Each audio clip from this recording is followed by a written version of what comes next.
Not every day is good. But there is something good in every day. That's what we're going to be talking about in this week's episode of Get Real with The English Sisters. Please remember to follow us on Apple Podcasts or wherever you get your podcasts. It really makes a difference. It really does. So hit that subscribe button and help us produce more of these podcasts because we're really excited to make them and we do love sharing them. And come and watch us on YouTube too, where you can see the video version. Anyway, let's get into it. Something good in every day. I think that the you know what the other words that would have to go in there is if you're willing to look for it. If you're willing to look for it. If you have like the right mindset to look for it, because if you start saying well, what was good about today, if you had a really bad day, for example, and you start thinking about that, then what's gonna happen is that your mind, our brain deletes a lot of the stuff throughout our day. If you're willing to notice it as well. Yeah, if you're willing to notice it, absolutely. But as you go through your day, if you're willing to be like an observer and notice the good things. Oh, that's brilliant. If you're in that mindset, it'll be different. I think it would be difficult even to have a bad day. Would it? If you get up with the willingness, if you get up with the willingness and the mindset to think, okay, I will notice something good in my day today. I'll start noticing the good things, and I think it's going to be pretty difficult to have a bad day, isn't it? Well, I think it'll be difficult to have a completely bad day. Yeah, there'll be bad moments. Stuff in the day which you probably won't want to deal with or to have happen. But exactly, the complete day will be harder. Yeah, what I do find a lot is that if you do suffer from anxiety, what you can tend to do is to stuff the whole day and just say that was a bad day. You just like label it as a bad day. Something might not have happened it's something like bad. I mean, you could have even get stung by a wasp, for example. That happened to me. That happened to you. And I mean, did it ruin your entire day? Luckily, you're not. I mean, you are quite allergic, but you're not life-threatening allergic. No, I'm to not wasps. life-threatening, but it was pretty nasty. It was pretty nasty, but you still managed to do other things in that day. Yeah, I wouldn't have classified it as a bad day just because I got stung by a wasp, even though it did get pretty bad and I had to have cortisone. Yeah, you did actually. But it's just that, yeah. I mean, people are probably thinking, so what? You got stung by a wasp? Boo! Boo! Yeah, well, that's not a bad day. It was a bad day when I got sacked from my job or something. Yeah, or had run over is pretty extreme. Are we coming into the same topic, the same area, as if there's always a silver lining, or is it slightly different? I think it's slightly different. There's always a silver lining in everything that happens. No, it's different, isn't it? I think this is different, yeah. I mean, it's kind of the same gist, isn't it? I mean, it's got the same kind of philosophy behind it, but I think the actual idea of this phrase is... It's by that American author, isn't it? Yeah, it's by Alice Morse Earle. I don't know if I'm saying it right. She's an American historian and author of many, many years ago, 1800, and she had already sussed this out. And what was her... Not every day is good, but there is something good in every day. Kind of like a little mantra. Little mantra that if you say it to yourself, you can like say, yeah, there is something good in every day, and that could be just taking a warm shower. Yeah, nice very simple things that even though maybe not every day is good, yeah. I think because it gets away from the thinking, yeah, every day is good. Gets away from that perfectionism, doesn't it? That every day has to be amazing and that nothing bad can happen. Who says that? I mean, most people, I don't... every day has to be amazing. I don't... Really, I think most people don't think that every day has to be amazing. Maybe that's kind of like what we want, like what we think. And we make it amazing because we do things, even very tiny things. The fact that we appreciate them so much I do think can it make comes it... down to mindfulness. Exactly, yeah.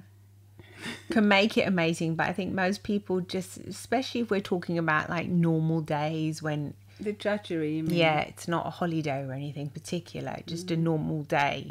Even though holidays can be pretty stressful as well, we know that. But just normal in and out, going to work or doing whatever you're doing normally. You might think, yeah, what's a good in today? And how can you find that good? It starts off with the mindset. It starts off with the mindset of just being in the now and like not chunking the whole day together for a start. That's it, yeah. So one bad thing happens and it's going to be a bad day, so then it becomes like a self-fulfilling prophecy. Exactly, yeah. That does tend to happen a lot. You miss the train, you miss the bus. Oh God, what a bad day it is. I mean, you have a meeting, you get there late, things aren't going exactly as planned. And you think, what the hell, this is, it's a bad day. And then since your brain is focusing on the fact that your kind of day sort of didn't start off well, then all you're doing is you're deleting all those little tiny good things that are happening throughout that day, because they do happen. They do happen, but you're deleting it. Because your brain is obeying what you basically hypnotize yourself to say. The command you said, I am having a bad day. Thus your brain and your mind will make sure that the rest of the day you'll notice all things that aren't nice, are bad. That's how it works, isn't it? It does. It's very... It's creepy that way. It's really creepy. It's really creepy. If you really believe this, and this is how your brain works, you would really try not to have any of these thoughts, throughout your day. Yeah, because they're not even, half of them aren't even real. It's just like worry or anxiety and building up on, putting one thing on top of another, really. Stacking or chunking together. All of it, all the anxiety that just, I mean, there is no need for that. There is no need. There is no need. You can think, okay, one thing that didn't go right has happened today. Two things that didn't go right. There might be traffic. I don't know.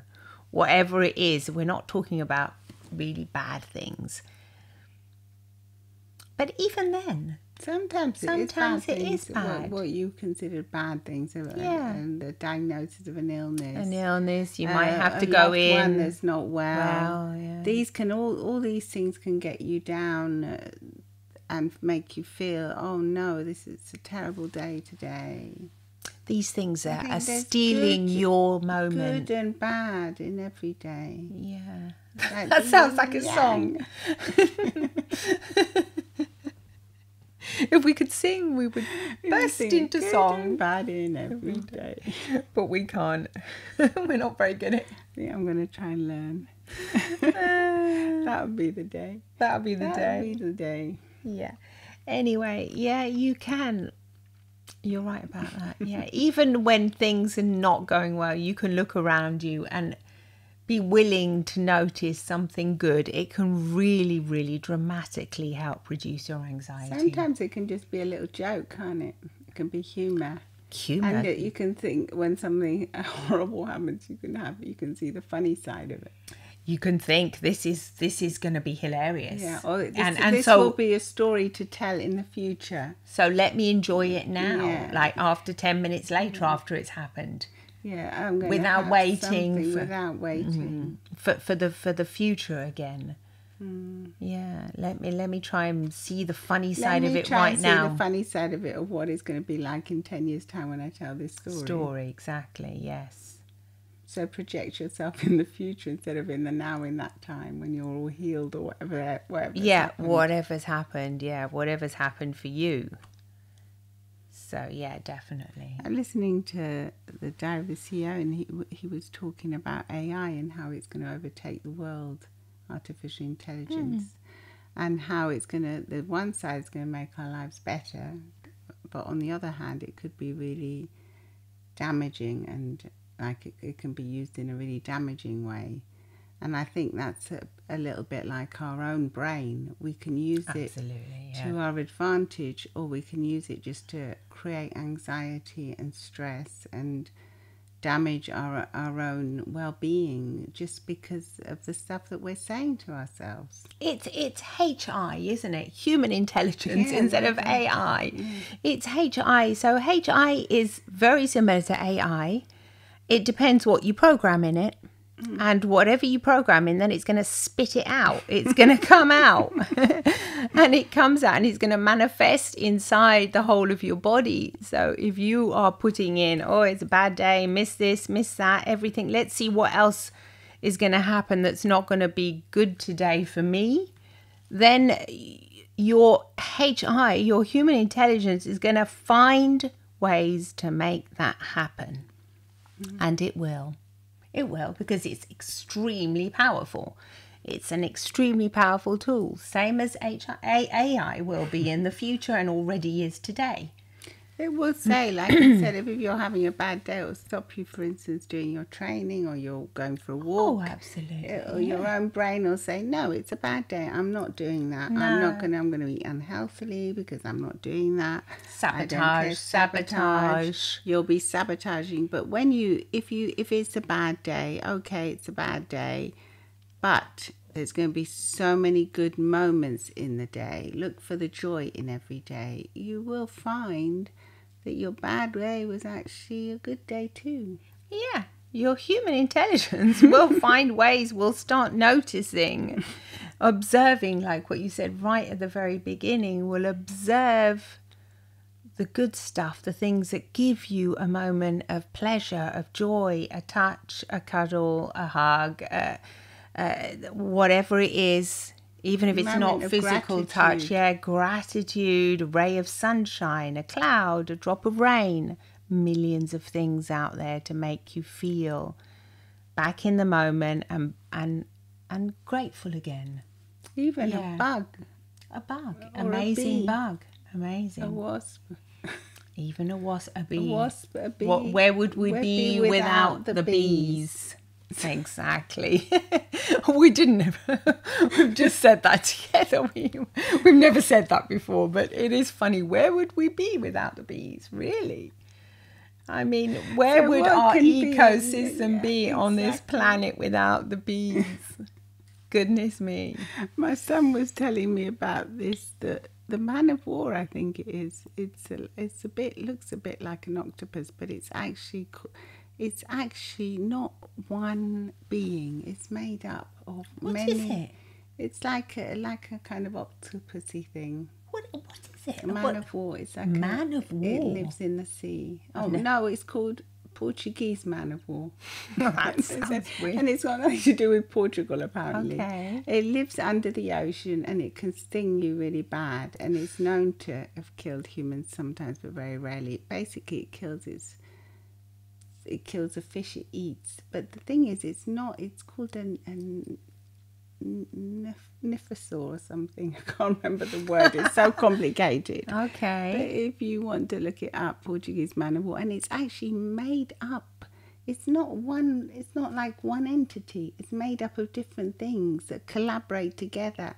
So if you think it could be the closest thing to aliens, it's been around for millions of years. Well, it's like the cow that's got the bird on it that picks off the bugs and stuff. The bird and they like work, the cattle they work together. But this isn't actually one thing. It's like.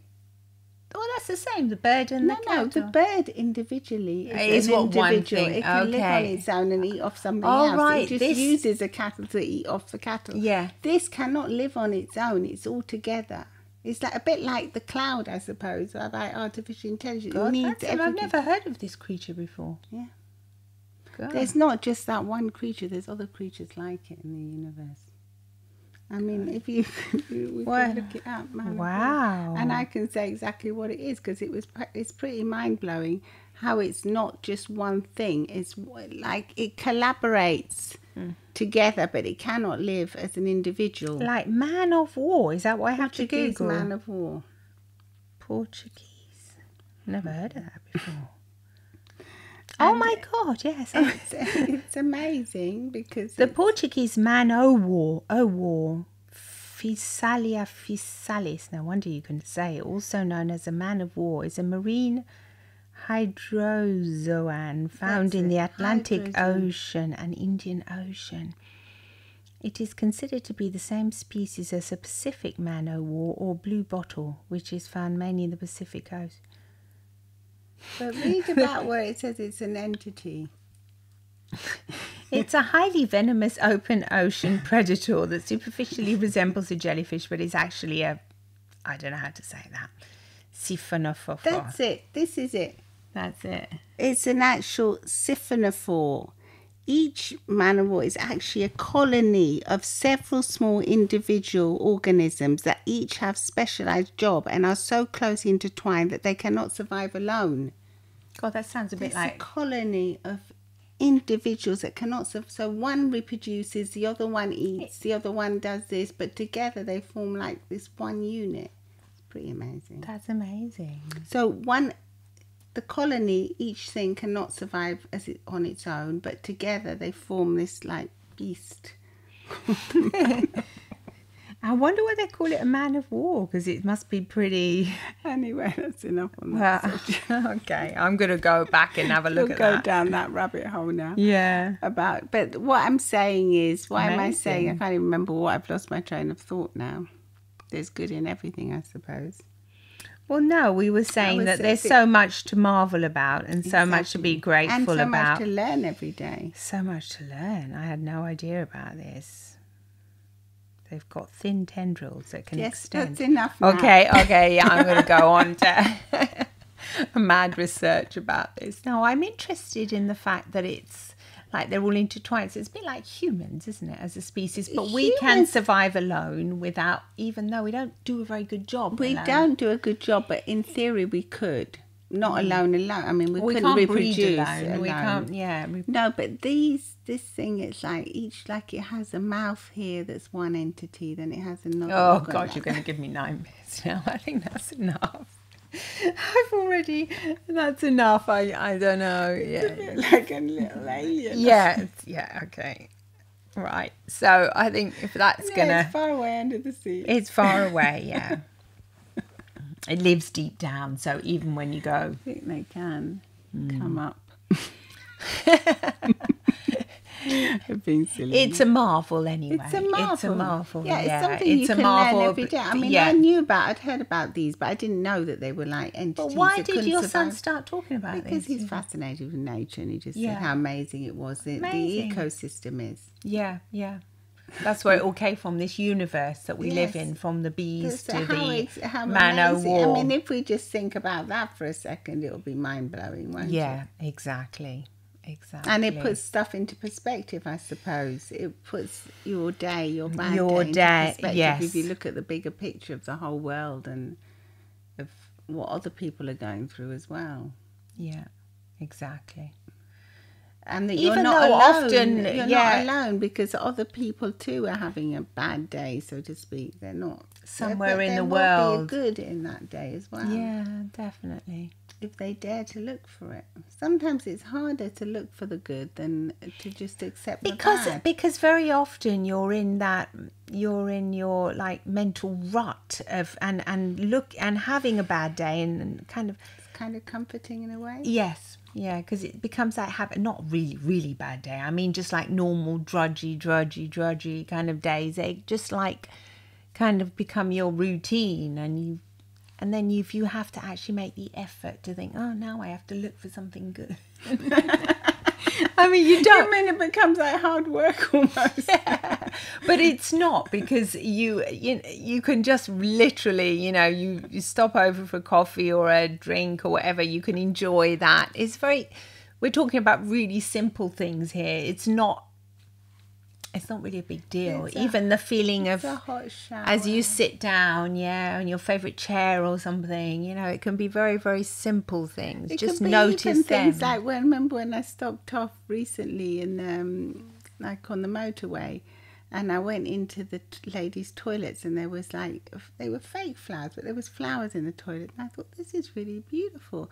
And then I noticed It was pretty, that in the corner there was a shower, so I thought, that's really nice to have a shower. People need to get a shower. It's quite amazing. Yeah, I was really impressed. I mean, that's a nice, good thing that would happen just in a normal day. That was, quite tiring because we were traveling and that. But it's noticing and appreciating things. I think so. Yeah. Just tiny moments of appreciation and just noticing that someone else has made an effort for you, and there's so many people doing things for you as well that you may not realize. Absolutely. Because where would we be without other humans? No, to do we're things? very intertwined. Yeah, we are. We need each other. We need each other, and we need to help each other, hug each other, and be kind to each other. And then there will be good in every day. There will be good in every day. And there is good in every day. There is, absolutely. Dare to look for it. Let us know what your thoughts are on this episode of Get Real with the English Sisters. Bye for now. Bye. Please do check out our book, Stress Free in 3 Minutes, where there's a little story in it that will take about 3 minutes to read, and you can enjoy the relaxation it will bring you. See you soon. See you soon. Bye-bye. Bye.